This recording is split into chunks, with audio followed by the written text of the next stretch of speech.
तत्र द्रव्याणि पृथ्वी तेजो वायु आकाश काल देगात मनांसी नवैव। तो वहाँ सबसे पहला पदार्थ कौन है? द्रव्य।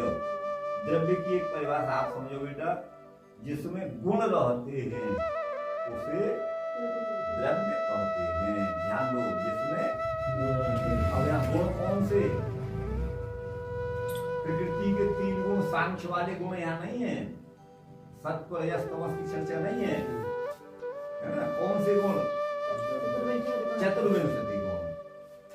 रूप रस इत्यादि जो 24 गुण में से एक अथवा एक से अधिक अथवा सभी गुण जिसमें रहते हैं उसे द्रव्य कहते हैं। अर्थात जो गुणों का आश्रय है, जिसमें गुण रहते हैं उसे द्रव्य कहते हैं। बहुत सीधी परिभाषा है। लोक में तो द्रव्य माने रुपया पैसा को द्रव्य कहते हैं, लेकिन यहाँ द्रव्य का मतलब है जिसमें गुण रहते हैं उसे द्रव्य कहते हैं। अब देखो, अभी तो आपने गुण पढ़ा था, अनेक को गुण पढ़ा था ना, लेकिन वो गुण तो व्याकरण शास्त्र का है और तर्क शास्त्र का गुण का मतलब है रूप रस 24। ये बात आ गई समझ में? गुण वो भी गुण है, ये भी गुण है। वो व्याकरण के गुण है अ ए ओ, और ये न्याय शास्त्र के तर्क शास्त्र के गुण है रूप रस आदि 24। ये जो है सांख्यिक गुण है। हाँ, सांख्यिक गुण है। गीता में बोलिए। हाँ, वो बोलिए बिल्कुल 17वें अध्याय में। अब आगे चलो बेटा। पृथ्वी अप माने जल, तेज माने वायु, तेज माने अग्नि, वायु माने पवन, आकाश, काल, दिक् माने दिशा, आत्मा और मन मनांसी। ये नवैव माने 9 ही द्रव्य हैं। अर्थात इस सृष्टि में अथवा इस सृष्टि के बाहर भीतर जो भी कुछ है वो सब इन्हीं यही पदार्थ हैं। यही 7 पदार्थ हैं, आप समझिएगा, ठीक है ना। और उन 7 पदार्थों में जो पहला पदार्थ है द्रव्य, उस द्रव्य के 9 भेद हैं। कितने भेद हैं? 9 भेद हैं।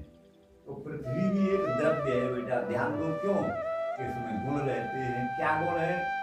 इसका रूप भी है, इसका रस चखोगे तो इसका रस भी है, इसमें गंध भी है, इसका स्पर्श भी है कि नहीं?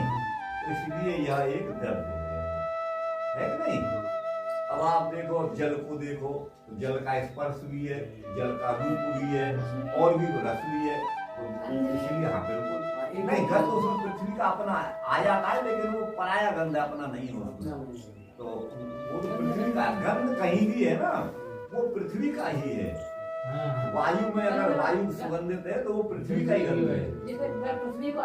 वो तो वायु तो उसका वाहक है, वायु वाहक ले आ रहा है, गंध पृथ्वी का ही। पृथ्वी का अनाधारण धर्म में अनाधारण लक्षण है गंधवादी, गंधवत्तम तत्र गंधवती पृथ्वी। तो ये सब द्रव्य है बेटा, आप समझ, क्योंकि इसमें गुण है। अब आगे आप आ जाओ, अब आप आगे आओ। ये है आपकी ये गुण, द्रव्य के बाद गुण है। तो रूप रस गंध स्पर्श संख्या परिमाण प्रसक्त संयोग विभाग प्रयत्न धर्म अधर्म संस्काराश्च चतुर्विंशतिर् गुणा। ये 24 गुण है बेटा, आप समझिए। इन 24 गुणों में से एक अथवा 2 अथवा सभी, है ना। ऐसा नहीं सभी गुण सब जगह रहते हो, ऐसा नहीं है। अब जैसे पृथ्वी में तो गंध है, लेकिन पृथ्वी को छोड़ करके जल तेज वायु आकाश काल दिशा आत्मा मन, इनमें गंध है ही नहीं। अगर वायु में गंध है, जल में गंध है, तो पृथ्वी का ही है, पृथ्वी से वहां पर गया है। अगर जल में कहीं आपको सुगंधित जल लग रहा है तो वो गंध उसका आगंतुक गुण है। कैसा गुण है? पृथ्वी से आया हुआ है, समझ गए ना। वो स्वाभाविक नहीं है, स्वाभाविक गंध तो पृथ्वी में। तो ये 24 गुण हो गए आपके। अब है बेटा आपके कर्म, उत्क्षेपण अपक्षेपण आकुंचन प्रसारण गमनानी पंच कर्माणी। तो देखो बेटा बेटा उत्क्षेपण का मतलब है वैसे क्षिप धातु प्रेरणार्थ में हटाना, फेंकना, धक्का देना। उत माने ऊपर को, उत्क्षेपण किसी वस्तु को ऊपर उठाना, ऊपर फेंकना, ये उत्क्षेपण। अपक्षेपण नीचे को दबाना, नीचे को फेंकना, नीचे को करना। आकुंचन समेटना, प्रसारण माने किसी चीज को फैलाना, और गमन जाना। ये 5 प्रकार के ही कर्म है, इन्हीं में सारे कर्म आ जाते हैं। जो भी कर्म है इन 5 के अंतर्गत ही है।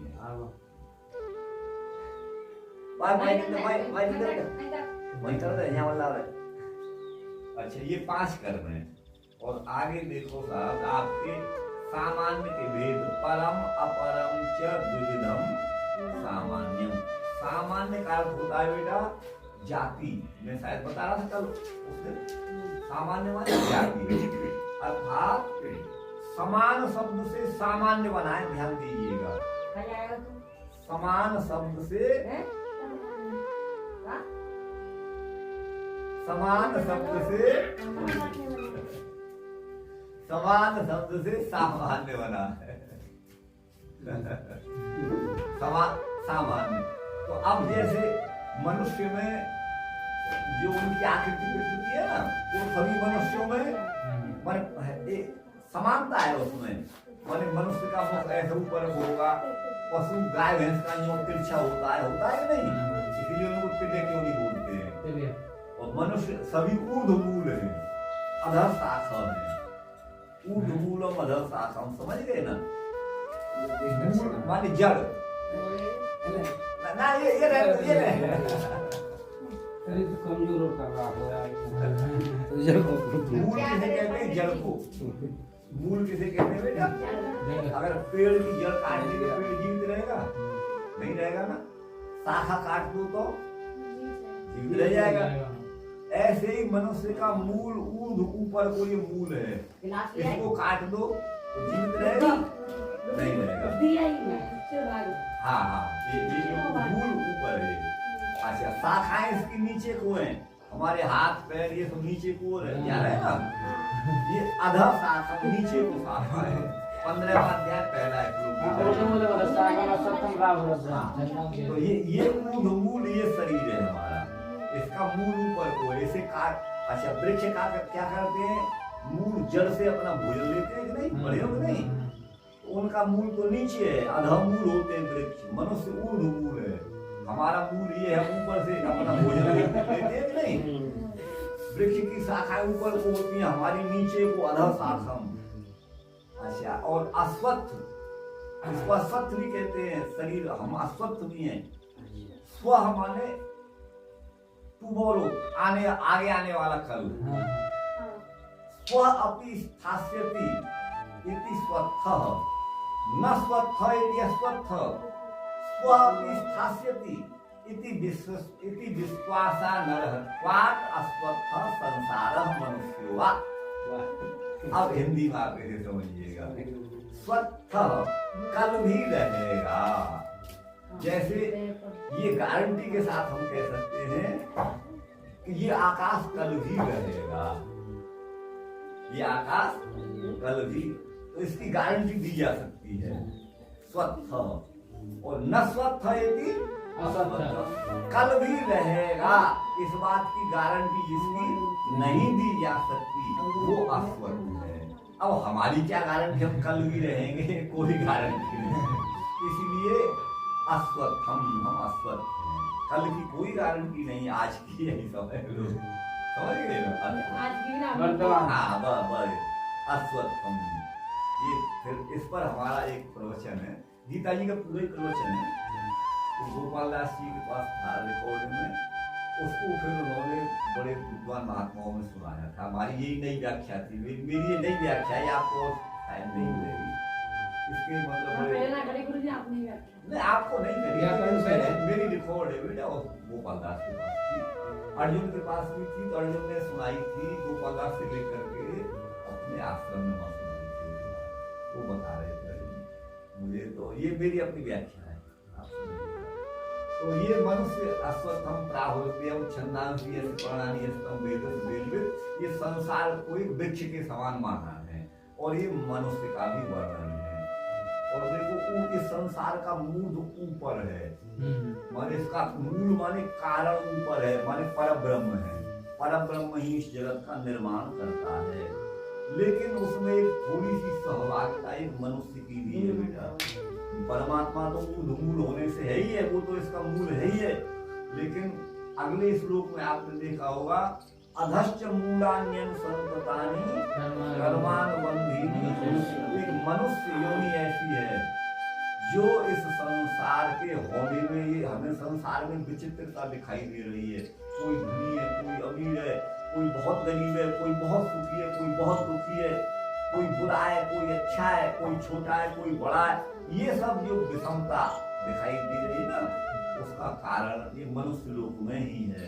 परमात्मा को मूल जो ऊपर सबसे पावरफुल कारण है, वो तो एक जैसा है सबके ऊपर। लेकिन मनुष्य के कर्म ऐसे हैं जो किसी उन कर्मों के कारण किसी को बिल्ली, किसी को बंदर, किसी को चूहा, किसी को मच्छर बनना पड़ता है।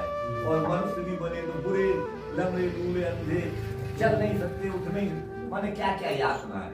और कोई बहुत अच्छे, उसका एक कारण है हमारे द्वारा किए जाने वाले। इसीलिए कर्मानुबंधीनि मनुष्य लोग के, ये ध्यान रखिएगा, अपना कर्तव्य हमें ध्यान रखना चाहिए। तो ये मनुष्य का भी वर्णन है, और वो भी है। ये आपको और भाषियों में इस तरह का नहीं मिलेगा, लेकिन हकीकत यही है, आपको बता दें ये है इसका। तो ये मनुष्य शरीर का भी वर्णन है। परमात्मा तो कारण है ये, लेकिन इस संसार का जिम्मेदार मनुष्य भी है। जो शक्तियां परमात्मा में है, क्योंकि ईश्वर अंश जी, वो शक्तियां संक्षेप में मनुष्य में भी है। परमात्मा सृष्टि का संहार करने में सक्षम है, और मनुष्य एटम बम चला दे वो भी संसार का नाश करने में है किसी सीमा तक, लेकिन अंश में। लेकिन वो कहे सूर्य को नष्ट कर दे, लोकांतरों को तो नहीं कर सकता, वो नहीं कर सकता, लेकिन परमात्मा कर सकता है। तो परमात्मा में तो सर्वांगीण सारी शक्तियां, मनुष्य में क्योंकि वो अंश है, ईश्वर अंश, तो आंशिक शक्तियां, वो शक्तियां जो परमात्मा में, वो मनुष्य में। आप समझिएगा, चाहे जन्म देना हो, चाहे पालन पोषण। अब देखिए हम खेती करते हैं, अन्न होता है, पालन पोषण होता है कि नहीं? अच्छा, पोषण की शक्ति भी है, संहार की शक्ति भी है, और उत्पत्ति करने की भी शक्ति है।